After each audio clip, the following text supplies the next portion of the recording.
Good morning, Los Angeles Comic-Con! Make some noise if you are pumped, if you are excited, if you are ready for this first panel, make some noise! Wait a minute, have you had your coffee? You can do better than that. Make some noise! That's what I'm talking about. Y'all look fantastic. Well, I wanted to bring up our first panel of the day. You, lucky folks, are going to be among the first to get a sneak peek at the Lucas Museum of Narrative Art. Now, this is going to open right here in Los Angeles next year. But first, are you ready for this?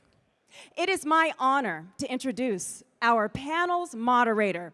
You know who she is. She's an actress, a businesswoman, from amazing movies like Sin City, The Fantastic Four. Please give a very warm Comic-Con welcome to the incredible Jessica Alba. How is everyone? Wow. Thank you all so much for being here and coming out. I haven't been to Comic-Con in so long. I felt like this is my home for so many years. I'm so happy to be here today to talk about the Lucas Museum of Narrative Art, co-founded by George Lucas and Mellody Hobson, and opening right here in LA next year. You can clap, it's good. Today we're going to explore one of our most human instincts, community, what brings us together and shapes us as a society, and what we're all here to do at Comic-Con, to enjoy visual storytelling. It's my great honor to welcome three extraordinary artists to the stage who have mastered this in ways that have shaped our culture. First, we have an artist who I am so lucky to work with and learn from. We are literally familia. He is a visionary filmmaker whose work, like the groundbreaking Sin City, brings the visual language of the people's art to the big screen. Welcome, Roberto Rodriguez. He is a creator whose work reshaped an entire industry with titles like Sin City and The Dark Knight Returns. He is a master of storytelling and one of the most influential comic book artists of all time. Welcome, Frank Miller. And finally, his work illustrates some of the most powerful and important stories of our time, depicting heroism, history, and the human spirit. He's created some of my favorite New Yorker covers, book illustrations, and beautiful album covers for artists like Michael Jackson and Drake. Welcome, Kadir Nelson. All right, it is genuinely a privilege to be on stage with all of you. I'm so happy Mellody hit me up for this. I've always been fascinated by the power of stories. Stories are what hold us together and help us make sense of the world. Whether it's in a comic book, a movie, a photograph, or painting, visual storytelling allows us to connect with each other and share our experiences. I love that the Lucas Museum is dedicated to all forms of visual storytelling with an explicit belief that popular art, like illustration and comics, deserve a temple. Having seen it firsthand, y'all, we can attest to the fact that it's nothing short of amazing. So let's start with a question for each of you. Sure. Robert, what does narrative art mean to you? Wow. And Kadir, just so you can start thinking of your answer, how does narrative art shape society? And Frank, why do you think it's important to have a museum dedicated to this type of art? So we'll start with Robert. Well, what does narrative art mean to you? I started as a cartoonist. That's why Frank and I got along so well. And I just know, by definition, illustrative art a single image is meant to tell a whole story. And I got that even from Frank's work, which was these images tell complete stories, and a lot of times illustrative art is not considered fine art, which is why the popular art that we all know and love and consume, you can't find it in a museum. And that's why George is always so ahead of the pack. He was ahead of the pack from the beginning on everything, from digital editing to digital filmmaking, and now showing art that museums normally do not show. Those museums are going to be so surprised when they see how many people fill up to see this art. It is stunning, and it's finally a museum for us. This is the kind of art that we love. And when I met Frank, I know you're going to be blown away. I got to see it. I went and saw it with George. And I went into one room where they just had Xeroxes of some of the art up just to kind of show where they might place it. And even that gave me goosebumps to know that it's going to be the real thing there, art we all know, love, and have consumed, that we have a connection to. That's what makes art. The art is the message, and it connects us. And museums get really highbrow about it, and they won't show this art because they don't think it's fine art. They don't know what you all love. George has always had his finger on that pulse, and I'm so excited about this. I know it's going to be a huge success. And that's why, yes, absolutely, you're going to love it. You're going to love it. It's unbelievable. Because this is the art of the people. Art should be something that people can identify with, and if it connects to you, it is art. And so when I met Frank to do Sin City, I knew the power of that page. I would stare at just a single image of his, and that was a better movie than was in the cinemas on that page. His paper actors, his pen instead of a camera. And I said, I don't want to adapt this into a movie. I want to turn movies into this, because this is stunning, this is moving, and I connect to this. I just want this to move. And it's funny that you're here and Frank's here. It's kind of turned into an impromptu Sin City panel in a second. But you got to know something. There would be no Sin City movie if it wasn't for George Lucas, because he turned me on to these digital cameras, which helped me eliminate the medium of film so that the drawings could just move. And I shot on green screen to really get back to the art, because I knew the power of narrative art. And that's why people were so stunned by what they saw in Sin City. It wasn't even like a movie. It was that graphic page that just was moving, but telling a story in such a powerful way. It was making more exciting cinema, visual storytelling on paper with pen than anyone was doing in cinema. That's why I knew it would really get people's attention. And when you go into this museum, you will see art piece after art piece after art piece that tells a whole story, and everyone gets a different story from it, because that's what it was designed to do. That is art. That is the highest kind of art, because it connects us and it speaks to us. So I've been following this museum since he first mentioned it, because I always follow wherever he goes, because he's always 10 years ahead of everyone. When he showed me digital cameras, I bought them that day and started filming with them, because I knew it would take the industry 10 years to catch up. Everyone's always playing catch up. They never learn their lesson. George always knows. He's Obi-Wan. Just follow him. You'll reach the promised land much quicker. So I can't wait for you to see this museum. I can't wait. When they said, you can come see it, I said, is there art up? No, not yet. I'll go anyway. The whole building is a work of art. There's no straight lines anywhere. Yeah. It's just so inviting. You feel like you're going to see the art come and speak to you.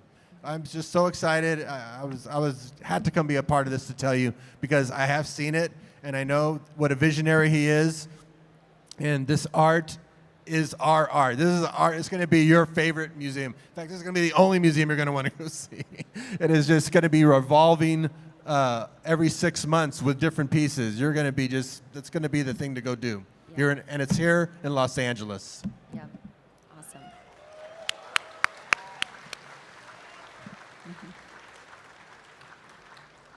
All right, Kadir, how does narrative art shape society? So the question really is about, the image and the power of images. We as image makers have a really great, huge responsibility as people who create these images, because they are, really the building blocks of our our imagination, our evolution. You know, some of the first art we experience as children. You know, these images, we understand them immediately, and when we are surrounded by art that tells a story, it shapes our evolution, as human beings. So, you know, this temple, this shrine to narrative art is really a really wonderful place for people to visit, because it is, as George says, it's the people's art. It's the art that connects immediately to people and tells a story. And everyone has a story. Everyone, and all these stories, all these collective stories, our stories, make up our American story, our human story. So this is a really great place to experience that.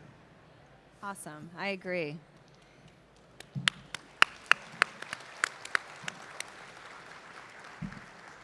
Legendary Frank Miller, you're up next.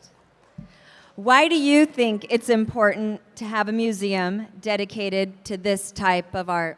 I think what George is doing is celebrating one of the very basic primal functions of the human consciousness.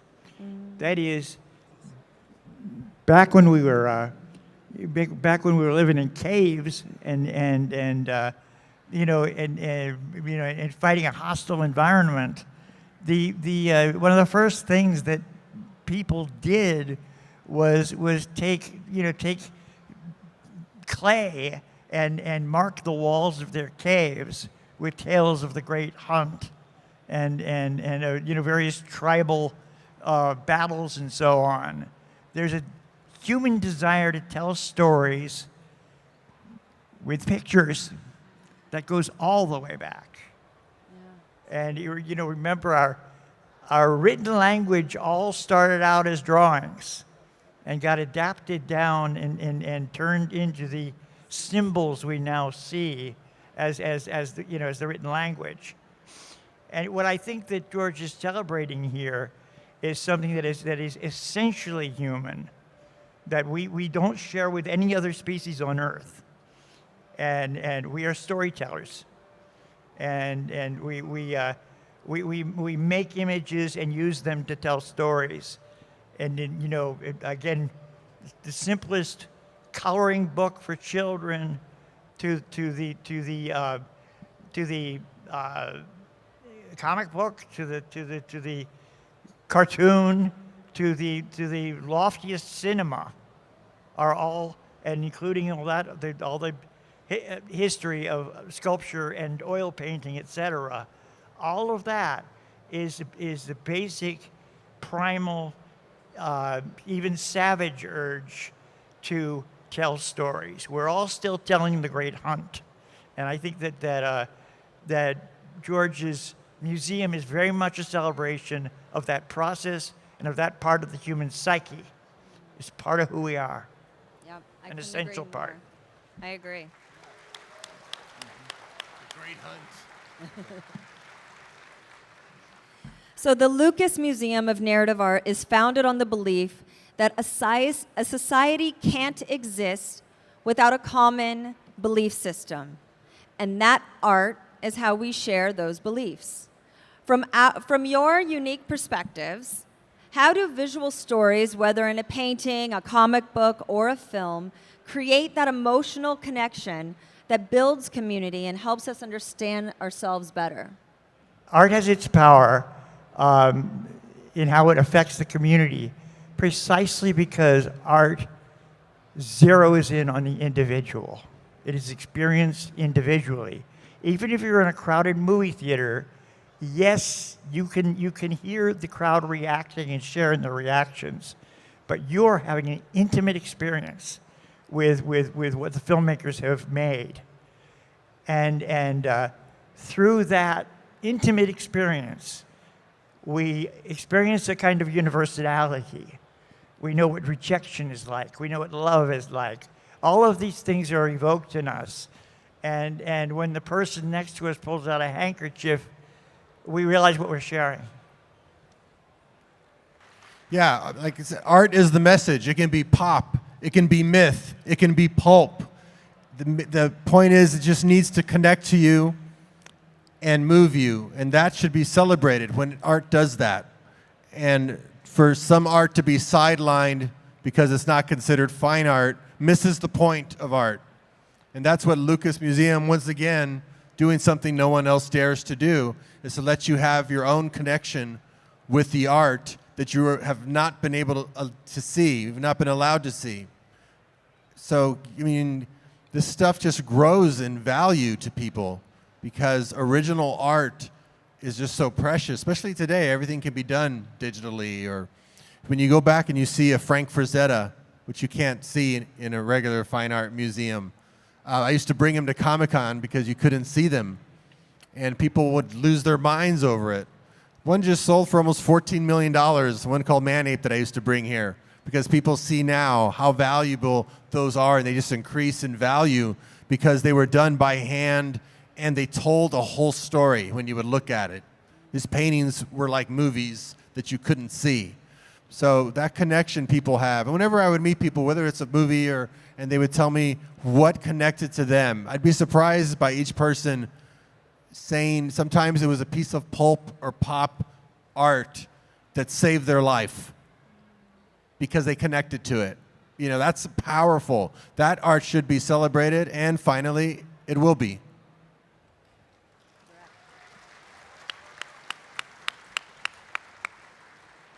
Yeah, I agree. I don't think there's, I can't really think of any other place where the art of storytelling in multiple mediums is celebrated and put into one place for everyone to see. Very specifically, as we develop as human beings, even before we can speak, we are absorbing images, and we're learning and developing through these images, and it moves us. That's the aim that I think we're all looking for or pursuing, is to create images and celebrate images that tell our stories. So this is a really great showcase for that. Great. George has been collecting this art since he was in college. It always spoke to him. And there's a whole section about heroes, myths, legends. That's always been what George has talked about. That's why he created Star Wars, because to get your myths and mythology from popular cinema and art, you watched Westerns. And he knew that the audience of that era in the 70s, they needed something new to believe in, and something new, a new way to consume that classic hero, myth, legend. And so he created Star Wars, and obviously it's still going on because people have a thirst for heroes and legends and myth. And for there to be a whole section of that with revolving art, I just want to, I don't come to LA that often, but I will now. Because I want to see this place. I want to see this stuff finally in person. There's something about original art that you just cannot replace. Yeah, it's true. And when you see, I mean, I'm so grateful. I've got to be in the studio seeing Frank Miller create a piece of art. Or in his trailer. Yeah, Remember but when in he his had studio, he gets the ink and the brushes, and he's splattering it across the canvas. And you're just like, holy shit, it's huge. You're working on a big piece. When you see all the process, you see the white paint, you see the black, you see the ink splatter, you see the pencil underneath. And when you just see the printed page, it's still stunning. But when you can see the original piece there, you'll see the human hand. You'll feel even more of a connection to it. You thought you were connected to that art before. It's stunning. I used to cut out Frank Frazetta's books. He had these old Ballantine books of his art, and I would have them on my wall. Well, now I have some of those originals on my wall, and I hold up the book to show people, look, this was the best book of his art. This is what I fell in love with. And then I reveal the painting behind it, and I go, this is the real painting. And they see it, and they're like, oh my God, this looks like a bad Xerox compared to the original. So have you had a connection to this art before? When you see the original and you see the process and you see the hand of the artist, It'll blow your mind. It'll connect you to it. And you've been robbed. You've never been able to see this. So now this museum's righting that wrong, and I can't wait. Yeah, I mean, along those lines, George says he created this museum to celebrate illustrators who don't get the recognition they deserve. Frank and Kadir, what does it mean to you to have your works in a museum and to be part of the Lucas Museum's inaugural collection? No, it feels terrible. I mean, it's just depressing. No, it's like super chill, like you, Frida Kahlo. Yeah, right there. You and Frida together side by side. No, it's thrilling, and it makes me feel like, you know, like again, it gets me back to the cave painters. It gets me back to the absolute roots of narrative art, which has really been the function of art from the beginning. And it's what his museum, I believe, is a celebration of storytelling, which is and he's and he wears it very proudly. It's quite an adventure to walk through the place, and I mean it's in its early stages now.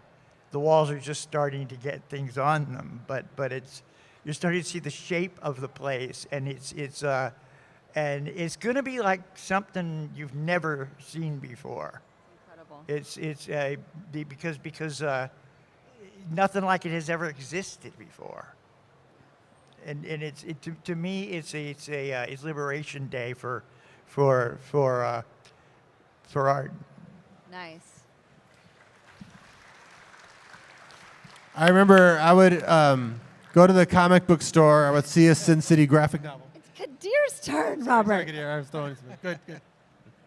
Okay. Well, I mean, in terms of being having artwork in the museum, I think most artists kind of dream of creating artwork that will someday land in a museum. You know, as we're sitting there, we're creating a painting, and we're moved by it. But art is meant to be shared, and this is a really huge place for the art to be shared on such a huge scale, you know. And you know, as I mentioned before, you know, we have taken up the craft of storytelling, and to have our stories being celebrated in this way is really. It makes me very proud and very humble at the same time, because this is kind of the thing that I've dreamed about since I was a little kid. You know, going into a museum, we always want to see our stories on the wall. We connect with the subjects on the wall. Hopefully, we'll be able to connect with the subjects on the wall. We all want to be that hero in our own stories, and we get to see that hero played out in 2 and 3 dimensions, you know, on the walls of this museum. So it's a dream come true in your life. It is. That's pretty cool. Absolutely. That's amazing.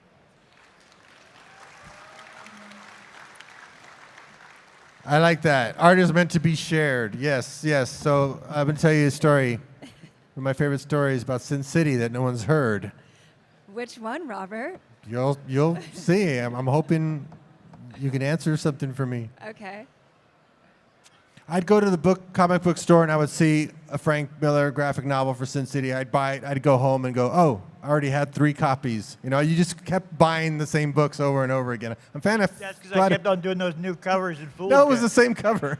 I was just always hoping it was a new one, because I was like, I was just so arrested by it. But Frank did something, talking about art being shared, really amazing on the movie. Each character that we cast, each actor played a character from this book. So as a wrap gift, as each actor finished their work, we would wrap them and send them off. But Frank, being so generous, would give them the most stunning wrap gift. It would be one of the classic original pieces of their character. So Jessica would get a Nancy Callahan. Brittany would get a Shelley. Benicio del Toro would get an Iron Jack.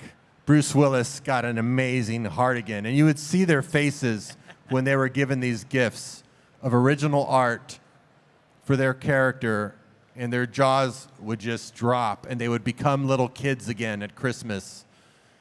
I hope you still have yours. I wished I'd cast myself in the movie because I cast Frank as the priest, and I thought each time an actor got another stunning piece, I went, oh my God, I wish I'd cast myself as one of the characters. Rodriguez. Well, I kind of gave you an original. I know. So here's the big surprise. At the very end, much to my surprise, was not expecting it.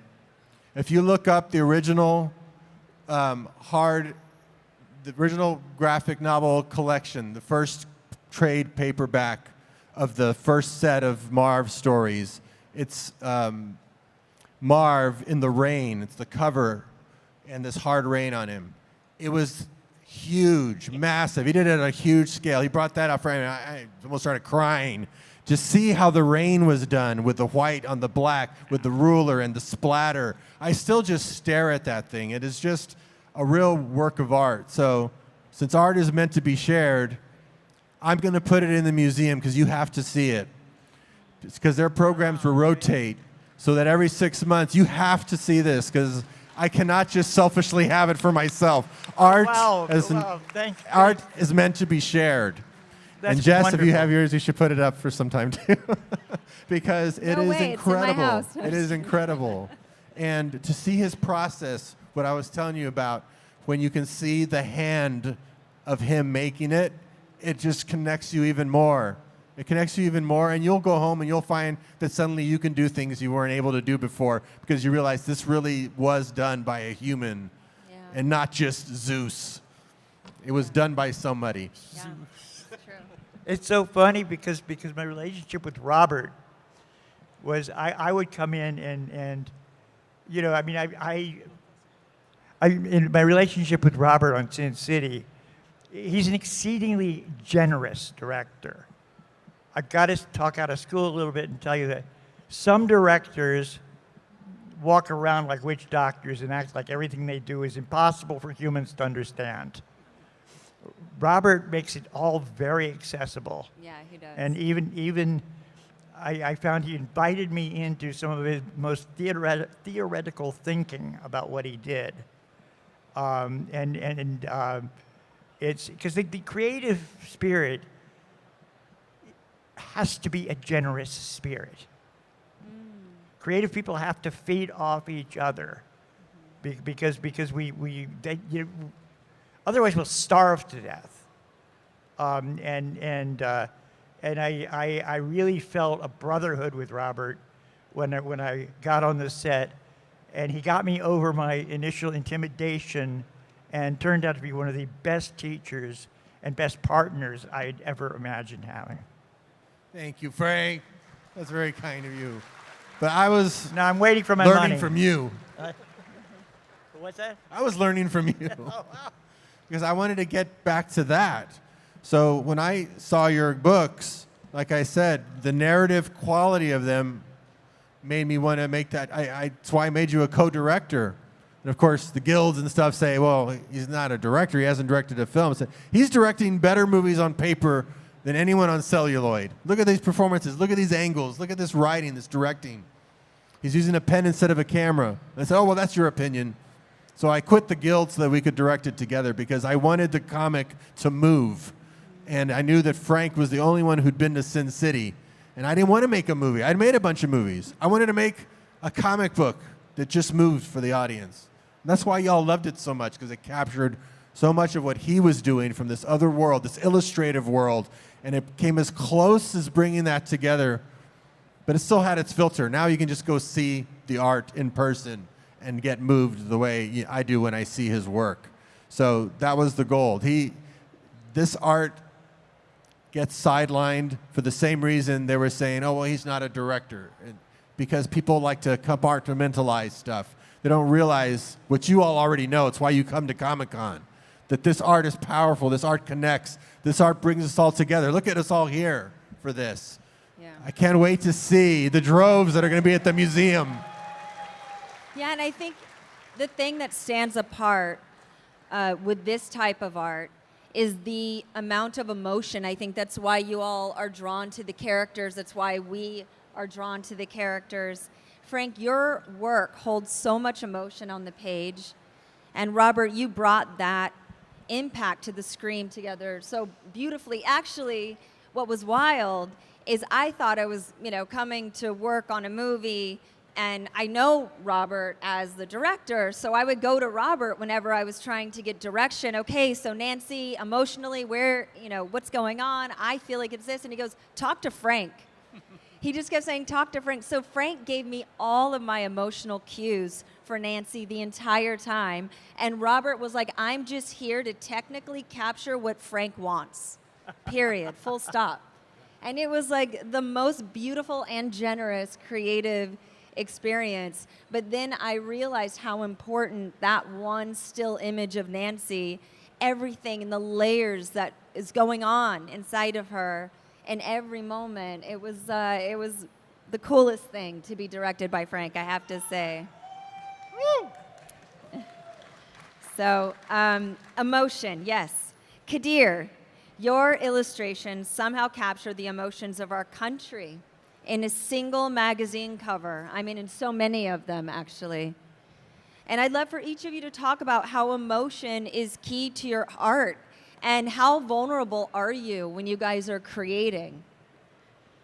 Well, I mean, that's what we draw on when we're creating images. We have our own experiences, we have our own reactions to them, and for me, I really, that's the foundation of every image that I'm working on. So it's that's where I'm starting with the emotion, and then we use all the tools that we have at our fingertips to make that happen with lighting, color, composition, perspective. All these tools help us accentuate the action, but the key is to keep that emotion central, because that's basically the yardstick that we're using, or I'm using when I'm creating artwork, so that I know that when it's finished, it feels the way that I want it to feel. Because if I feel that, then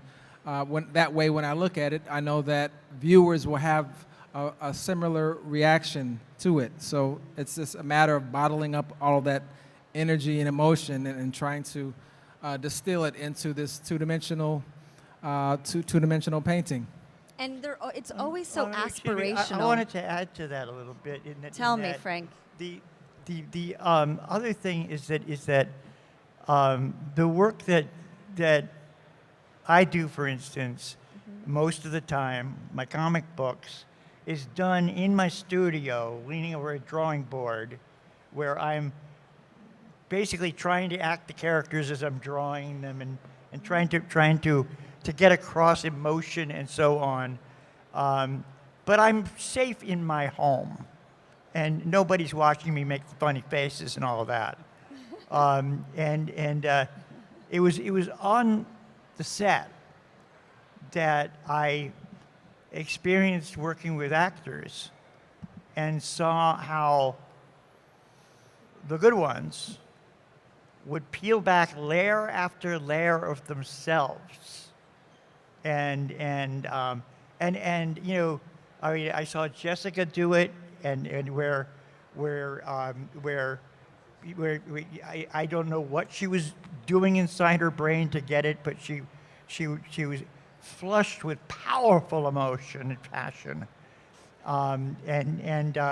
there's one time where Mickey Rourke just completely, when Mickey Rourke was playing Marv with the corpse of Goldie, and he is just touching her hair and fussing around and acting really strange, and it breaks your heart what he does. And I remember asking him, I said, well, Mickey, where did you go? What was that? And he said, Oh, my dog died last year. I was just thinking about the dog. And so that's what amazed me, excuse me, about your craft, is that you're able to access such deep wells. Mm-hmm. So let's tease out the narrative aspects of your own work. This is a joint question to Frank and Robert. I mean, obviously, Sin City holds a special place in my heart. It was literally one of the most incredible experiences to be part of. I also did most of my scenes with Robert, not even the other actors. And you, yeah, because they already filmed. But you're like also a very good actor, so there's that part. I don't think I really understood the impact of the visual language until I was at the premiere and I watched how it all came together on the big screen. The movie is defined by a stark, high contrast, black and white aesthetic with selective splashes of color. Frank, what shaped this narrative style? And Robert, what was the biggest challenge in translating Frank's work to the big screen? Yeah, the challenge was, I remember just thinking, if somebody tried to make Sin City into a movie, I bet they would just make a regular movie out of it. It would look like any action film, any film noir film. It wouldn't look like the comic itself. And the look was half the story. How much he hides. I started as a cartoonist, I had a daily cartoon strip, and I would watch people reading the paper, and I would be over their shoulder to see when they get to my comic. And I would see them look at it, and you could tell they were just reading the dialogue, and then they would move on. So I started removing dialogue bubbles so that they'd have to study the art to get the point of the comic.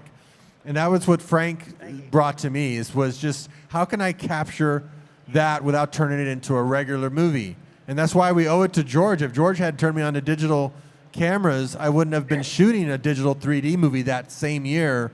That made me realize, when I looked at Frank's comics again, just to read them, I was like, oh shit, I know how to do this now. With digital camera, with green screen, I can isolate the actor, separate them, and if I run out of money, sometimes Frank just has like a little white square for a window behind. I can always just say, hey, it's true to the book. I want to make it as true to the book as possible. Strip away. There's actually an absence of information. Yeah. That's a subtractive process. You're seeing less than ever, and you're getting more than ever, right? Because your brain fills in the rest. Yeah. So that's what's so cool about what the movie tried to do that his book does so well. You look at the book, there's a making of book that he has. It's one of his art books where it shows all the color pencil of, like, someone laying on a bed. And you see he drew the whole body, but then when he covers it with ink, most of that gets erased in black. And there's just a little white outline. So he takes it's a subtraction of information and a stylization of information. Like rain shouldn't be able to photograph like that, but because it exists, it just does. And that's what I loved about his book, and that's what I try to capture. The challenge was just technically how to make, like Frank Miller does in the book, how to get those bandages to glow white on Mickey Rourke in the shadow. Had to come up with tricks to make that happen, because that's what's so stunning about the book. And that poster you're holding up right now, look how little information it has. That is right out of the book. So that was the challenge. And the only thing that solved it for us both was this technology that George turned me on to a few years before that regular industry wasn't going to adopt for another 7 years. So we were way ahead of the curve because we followed George. And that's why that movie just came out and stunned people. Because the artwork, it started with the art and trying to be true to the art. And you're going to see art piece after art piece after art piece that does that for you in this museum. Yeah.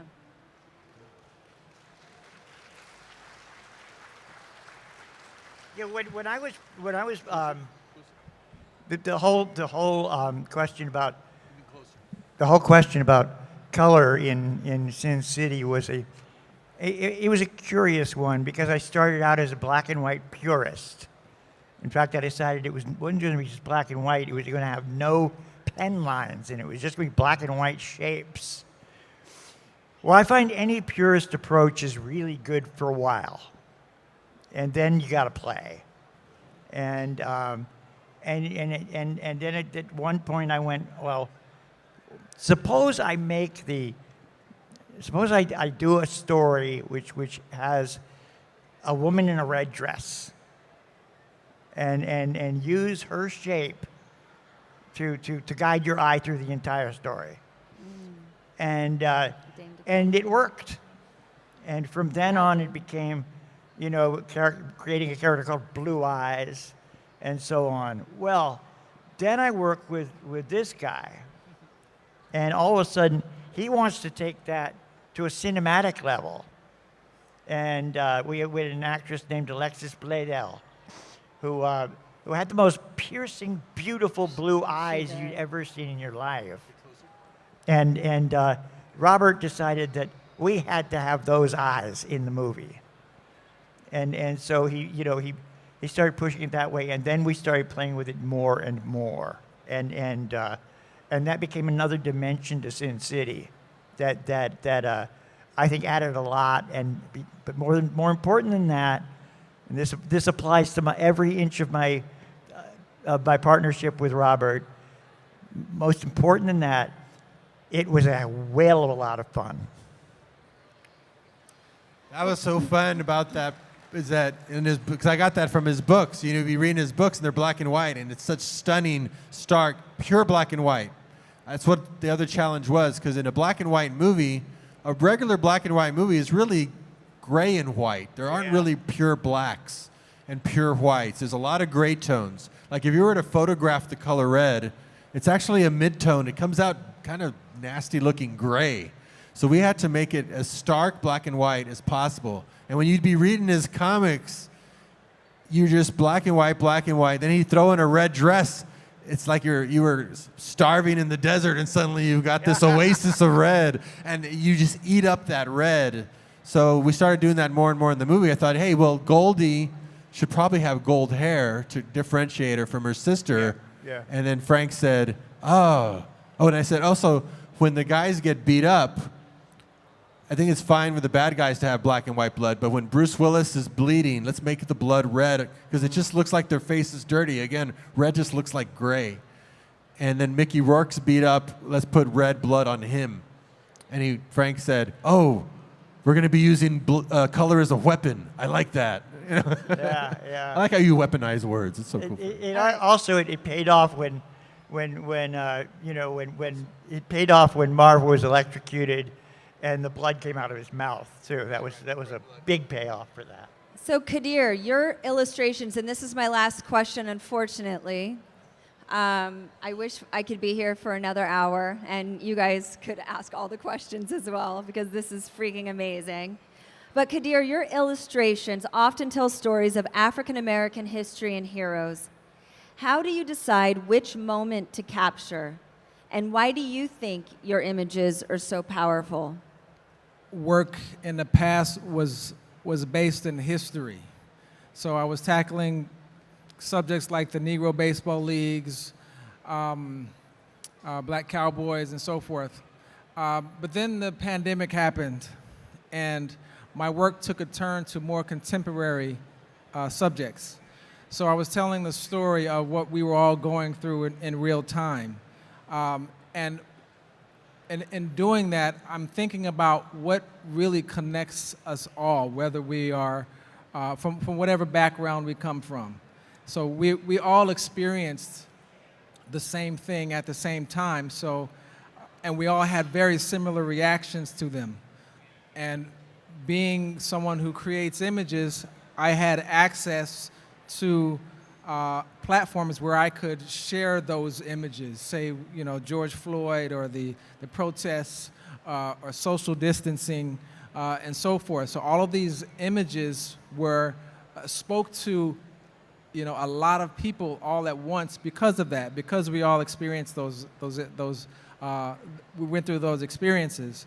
We had similar emotional reactions to them. So I'm really just drawing on those feelings and experiences, and then when you put them in sequence, that's the power of sequential images.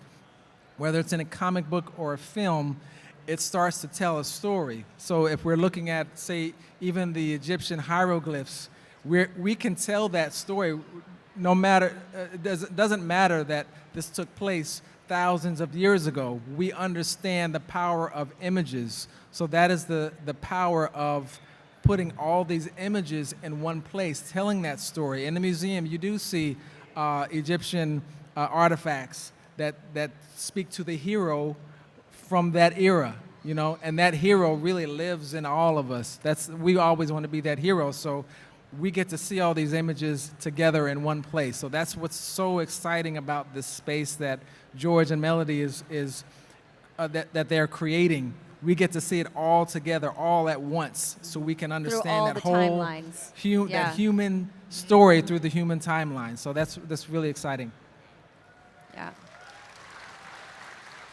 Well, this was incredible. The Lucas Museum is really going to be, I think, a huge place of inspiration for you all, the next generation of storytellers, creators, and for all of us to be inspired to build community. Thank you, everyone, for being here today. This has been pretty awesome, and thank you all for being here. What an inspiring conversation.